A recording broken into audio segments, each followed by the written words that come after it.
And welcome back, ladies and gentlemen, to Yonder World. And I forget, interview with Void. And this once again made by Vodka. Welcome you back. And I'm not sure what I'm going to try to do first here. Because I'm playing the semi-blind. But I just remember from all this playthrough, I was just reminded in the last chapter that I was supposed to do this first. Not the lab. Which sucks because the lab sounded more interesting to me. Oh well. What's insaturated? So the room was covered in half a nickel of dust. Even the slightest movement changed family and sneezes. This is going to be a lot of work. There aren't even windows in here. With the tablet's help, I managed to find an old utilities closet down the hall and come back to a quick sweep through the room. After ensuring that I won't be suffocated in dust in the near future, I took a stack of the cabinets lining the walls. Seems this is a training facility at one point. There are a few inactive clipboards in the cabinets. Older models, though it seems like mine isn't that advanced compared to them. There are several other cabinets and closets where a box of which of hardware have magic. Huh? What is this? Amidst the pile of old clipboards, I found a small wooden box. Inside there's a navigation device. This looks different than mine. A somewhat aggressive looking device is not at all similar to mine. Interesting enough, it seems to be active, if the lights are any indication. However, none of the ports seem to be working. Is this another model or fancy or not? Try to scan it with a clipboard. Object unrecognized. Why is that spelled with this? Yeah, rather than Zulu. That makes sense. Oh well. Sierra and Zulu are the military flags for civilian S and Z respectively. Catalog unavailable. What a helpful device you are. Guess I'll just take this so fast after this shift then. Affirmative. Pocketing the device, I make a note on the side, hoping I won't get out here too late to see the supervisor before the day was over. Not sure if I can handle another morning like today. I label each cabinet, planning to go back to them after the desk are cleaned so I can have some space to sort them properly. Sounds like simple work, but by the time I'm done, it's late afternoon. Let's have a look at the alchemical stuff before I leave. Alright, yeah, I forgot it didn't really matter one way or the other. Oh, right, this is where Molly hid.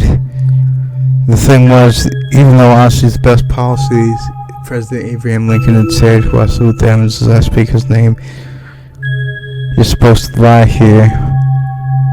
For reasons I don't know why.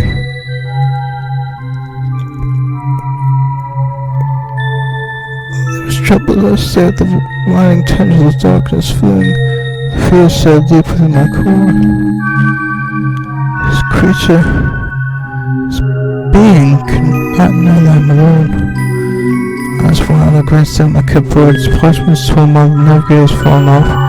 My stomach spasms with panic, especially when I realized that the shadows of crept closer in my hesitation.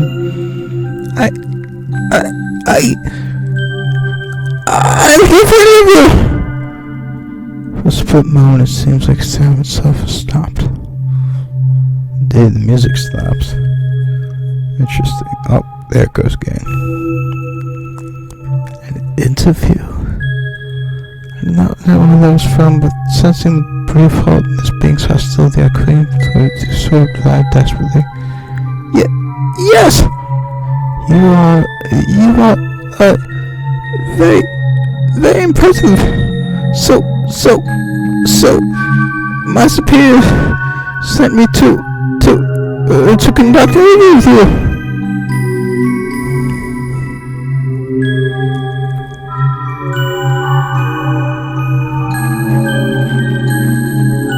Myself, ignoring the trembles that passed through my entire body, pulling my eyes not to tear up, so I hold on to the clipboard like a lifeline. Just like that, the shadows recede.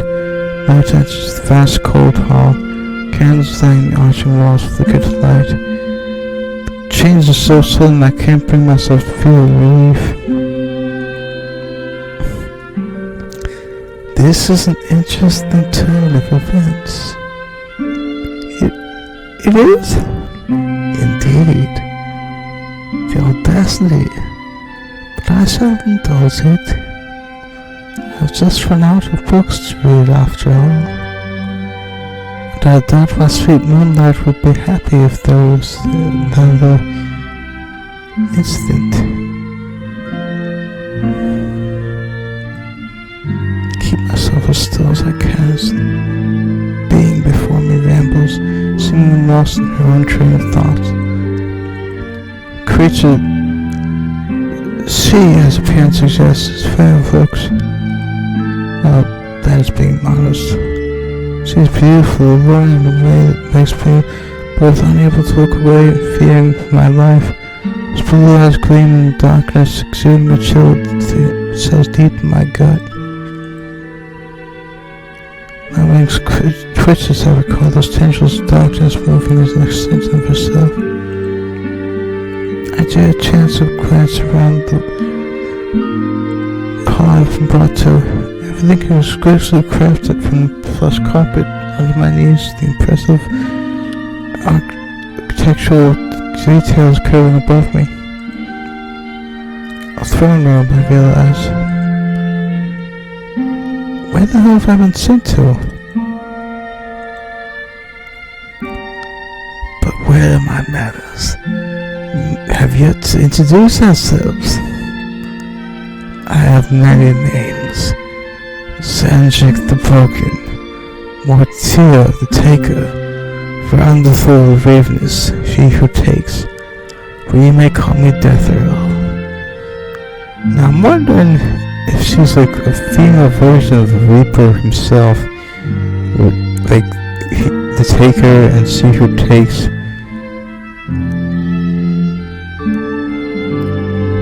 Like if she's Death given personification, especially with that name. Death Earl? My name is Phyllis. Please make your acquaintance.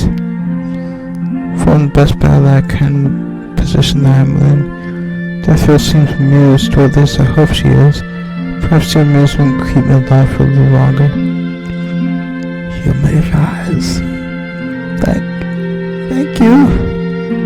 Slowly, because I don't want my still shaking legs to give out under me. Stand up.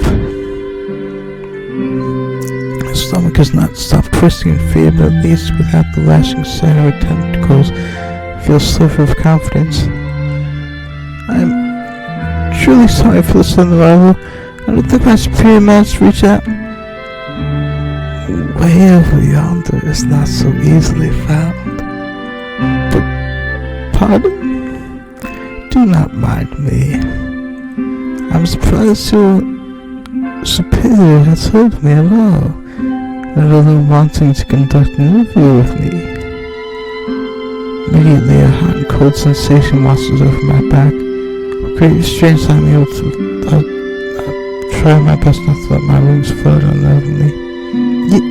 Yes,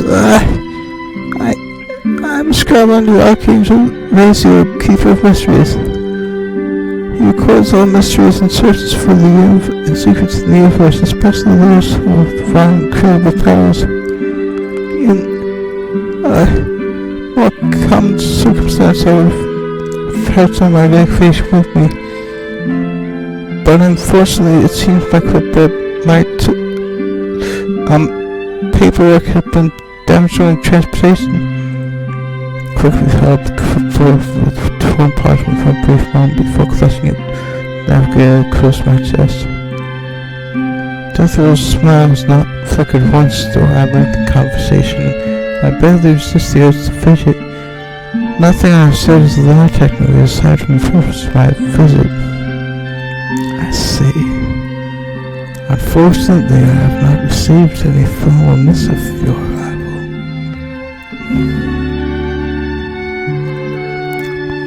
So do forgive me for the cold reception. It is no trouble at all. I should be the one to sorry for the abrupt travel and the less than accurate instruction. There is no need to fuss so much. I understand my job is difficult to reach. Thank you for your consideration. Surely isn't miscalculation on our part. Very polite, aren't you? Well, again, honesty is the best policy, but just in case I don't want to go into another bad end.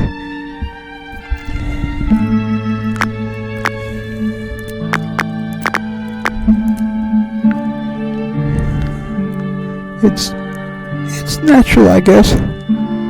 Oh, no, I mean, I was raised with manners, and,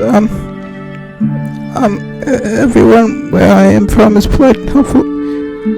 Besides, it's best to be curious when you're a guest in someone's home.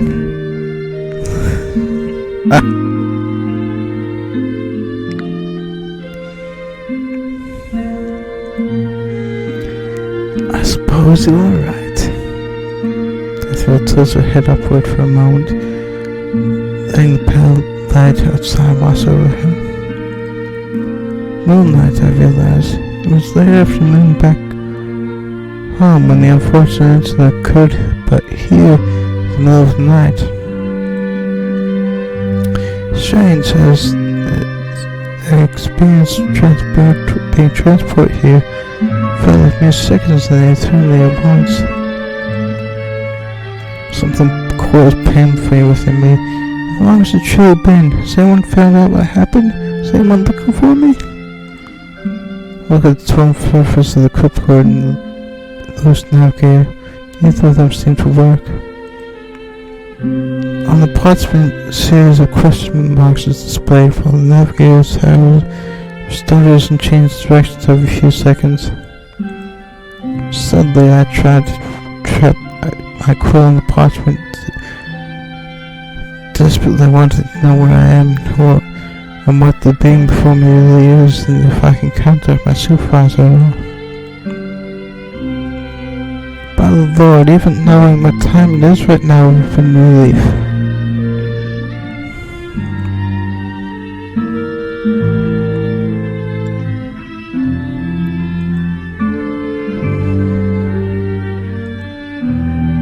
Let us return to the matter at hand. Of course. You have not given me a working time period during which you are to conduct your business yet. Panic firmly engulfs me once more. I scramble to come up with why I haven't managed to work on the details. I stamp on this clipboard nervously. As you are obviously an incredible being, my reports must be detailed. I fear that it would take more than just a few afternoons. Is that so? Indeed, great death row. No need to tack on a title for me. The first thing you must know about this place is the concept of time is a bit different here. How so? Death row says into my chair, and into her chair, humming with a smile that makes the frost cling to my spine.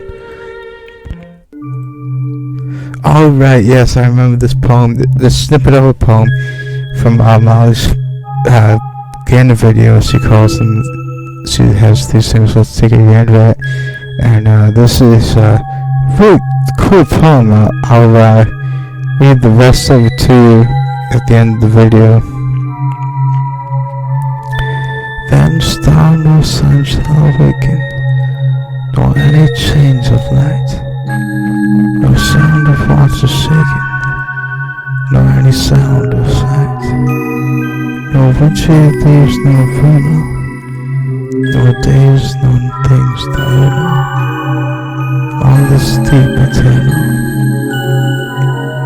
in an ethereal night. I love it.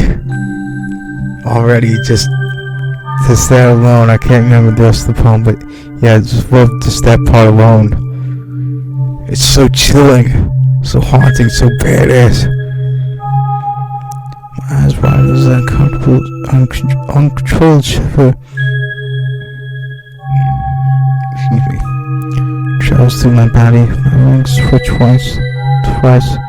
My mouth feels too dry, my tongue too heavy.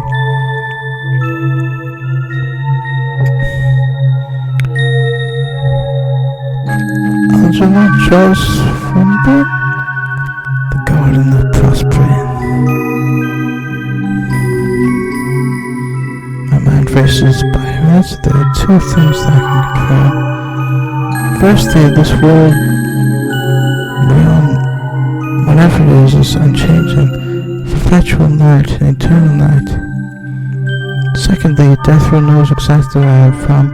Cannot be coincidence, she is a quoted prolific poet of my world.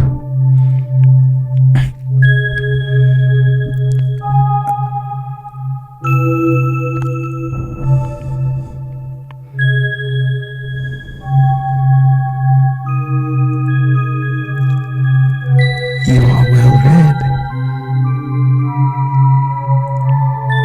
Interesting indeed. Like racing, I desperately latched onto anything that can shut down our conversation.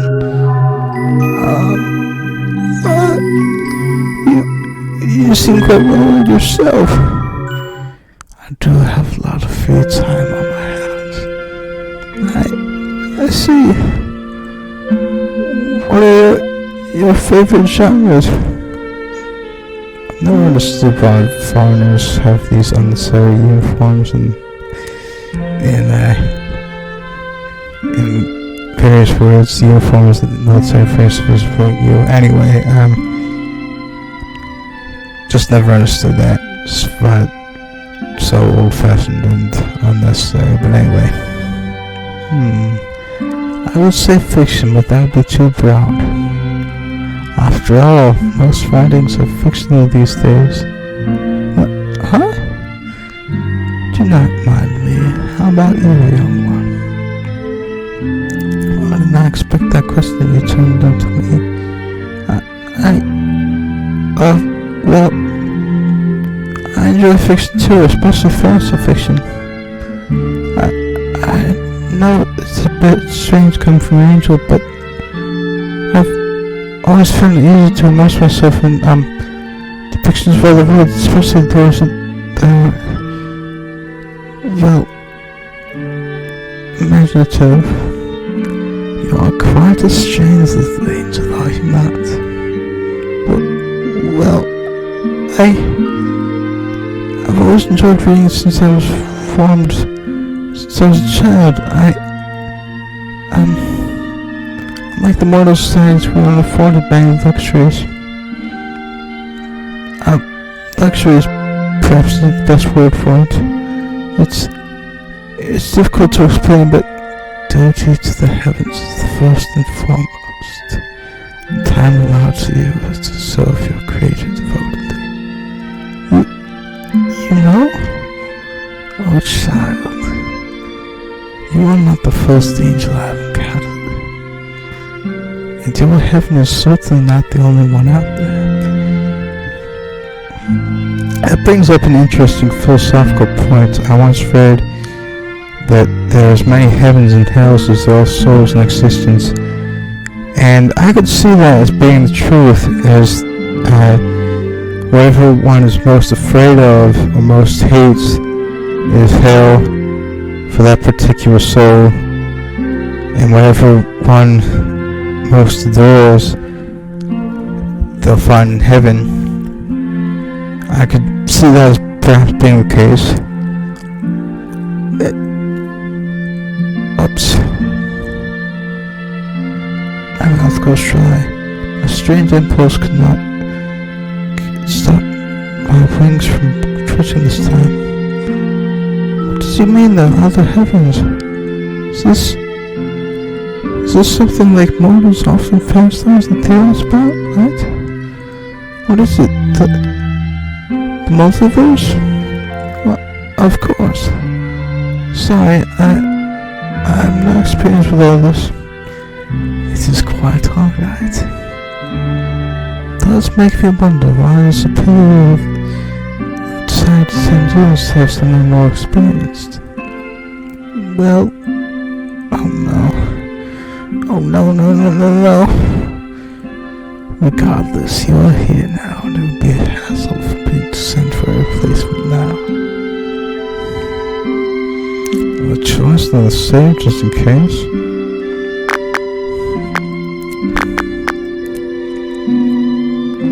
I am curious about this. I think the mom did this one anyway.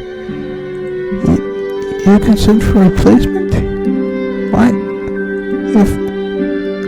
If I may be so bold, I know my skills are not quite so,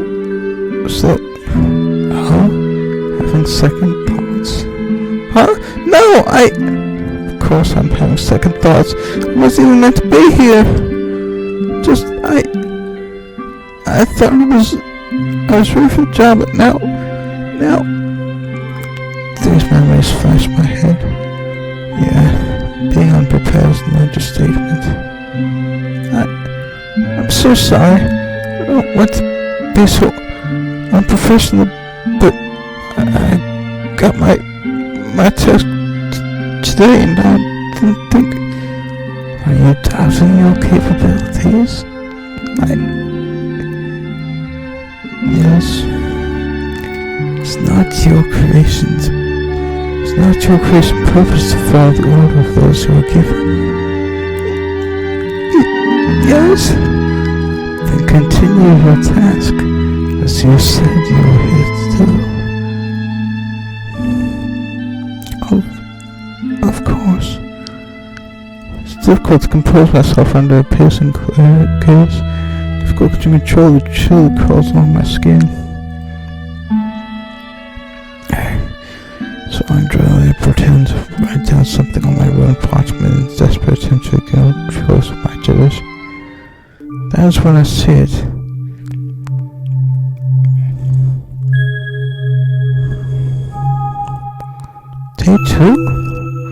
Day 2? That's gonna be the end of this chapter, ladies and gentlemen. To keep this from getting too long, if you do what I'm doing, please go to the subscribe and I'll also back fairly well.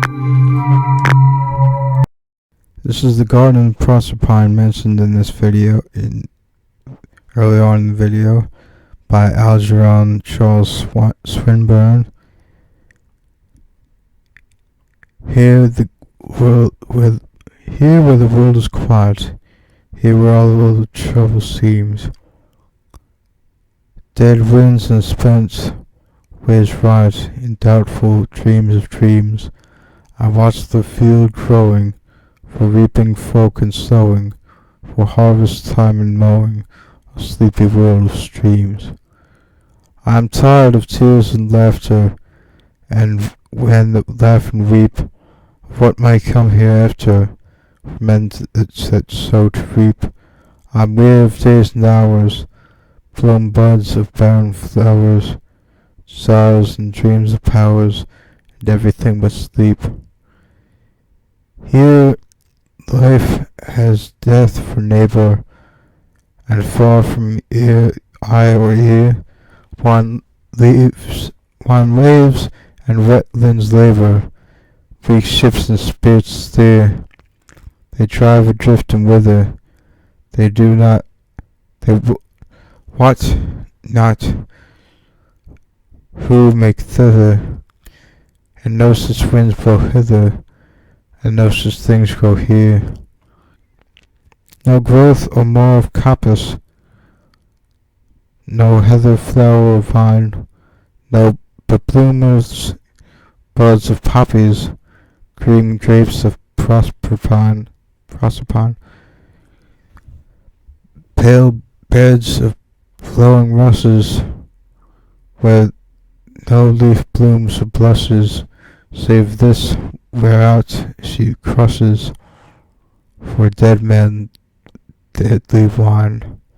Pale without name or number, in fruitless fields of corn, they bow themselves in slumber, on light till light is born, and like a soul belated, in hell and heaven unmated, by cloud and mist abated, comes out of the darkness morn.